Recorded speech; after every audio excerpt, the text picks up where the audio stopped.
সাবেক খাদ্যমন্ত্রী কামরুল ইসলাম গ্রেপ্তার। কালকে রাতের খবর। একটা ছবি দেখলাম, বেশ ইন্টারেস্টিং, যে তাকে সম্ভবত নিয়ে যাচ্ছে, সে ঘুমায় আছে, মানে ঘুমাইতে ঘুমাইতে যাচ্ছে আর কি। খুব নিশ্চিন্ত নাকি ক্লান্ত বোঝা যাচ্ছে না। মানে আওয়ামী লীগের মানে যতগুলি চোর ছেচ্ছড় আছে তাদের মধ্যে বোধহয় আমি জানি না রেটিং করলে কামরুলের অবস্থান কোথায় দাঁড়াবে। আমার মনে হয় 1, 2, 3-এর মধ্যে দাঁড়াবে। চোর ছেচ্ছর, 10 টাকা 5 টাকাও নাকি সে ঘুষ খায়, এই টাইপের হচ্ছে অ্যাডভোকেট সে। পিপি ছিল মহা দুর্নীতিবাজ, একসময় পিপিও ছিল আওয়ামী লীগ সরকারের। টাকা ছাড়া কোনো কথা নেই, টাকায় টাকা। তো সম্ভবত শেখ হাসিনা দেখছে যে মানে অনেক টাকা তো হয়ে গেছে, আচ্ছা ঠিক আছে, এখন তার মন্ত্রিত্ব বাদ দিয়ে তার এমপি থাকলেও অসুবিধা নেই, তার টাকা খাওয়ার তালেই আছে, টাকার দানা আছে, যেহেতু সে এমপি। তো একবার মন্ত্রী একবার এমপি, এইভাবে চোরগুলি তো কিছু পুষতেন শেখ হাসিনা, এগুলিকে আবার বাদ দিতেন না আর কি, এগুলি আবার থাকতো। এবং অশ্রাব্য ভাষায় প্রতিপক্ষ বিএনপি জামাত এদের বিরুদ্ধে কথা বলার জন্য তো কিছু লোক লাগবে, তো সেই হিসেবে ছিল। ইনি আবার সময় টিভির মালিক, প্রকৃত মালিক কিন্তু এই কামরুল ইসলাম। যাক, তারা অন্য কারা কি আর আত্মীয় স্বজন এগুলি আর বললাম না। তো কালকে খবরে বলা হচ্ছে যে ডিবি তাকে গ্রেপ্তার করেছে রাত্রেবেলায়, উত্তরা 12 নম্বর সেক্টরের একটি বাসা থেকে তাকে গ্রেপ্তার করা হয়। সোমবার রাতে তাকে গ্রেপ্তারের বিষয়টি নিশ্চিত করেছেন ডিবির প্রধান রেজাউল করিম মল্লিক। তিনি বলেন, সাবেক খাদ্যমন্ত্রী অ্যাডভোকেট কামরুল ইসলামকে গ্রেপ্তার করেছে গোয়েন্দা পুলিশ।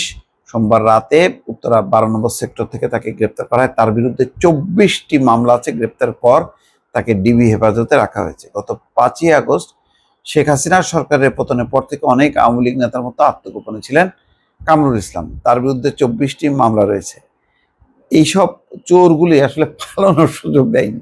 শেখ হাসিনা অন্তত এই একটা কাজ করে গেছে আর কি, সে নিজে হয়তো পালাইছে কিন্তু তার অন্যদেরকে আর পালানোর সুযোগ দেয়নি, যার জন্য ওই বিভিন্ন খড়ে আছে, আমার মনে একটু গলা বের করে আর পট করে টান দিয়ে দিয়ে ডিবি ধরতেছে আর কি। এরকমই আমার কাছে মনে হচ্ছে যে দেখবেন যে 1-2 দিন পর পর একটা ওই খড় থেকে ফট করে একটা মুরগি টান মারে, গলা যাই বের করে এমনি গলা ধরে টান মারে। 2014 সালের 13 জানুয়ারি থেকে 2019 সালের 6 জানুয়ারি পর্যন্ত খাদ্যমন্ত্রী হিসেবে দায়িত্ব পালন করেছে। মাশাআল্লাহ, মানে এটাই যথেষ্ট। এদের তো এমনি সারাক্ষণ চুরির মধ্যে থাকে, তার মধ্যে আবার মন্ত্রীও ছিল, তাও খাদ্যমন্ত্রী, বোঝেন অবস্থা। আচ্ছা, এর আগে তিনি 2008 থেকে 2014 সাল পর্যন্ত আইন প্রতিমন্ত্রী ছিলেন।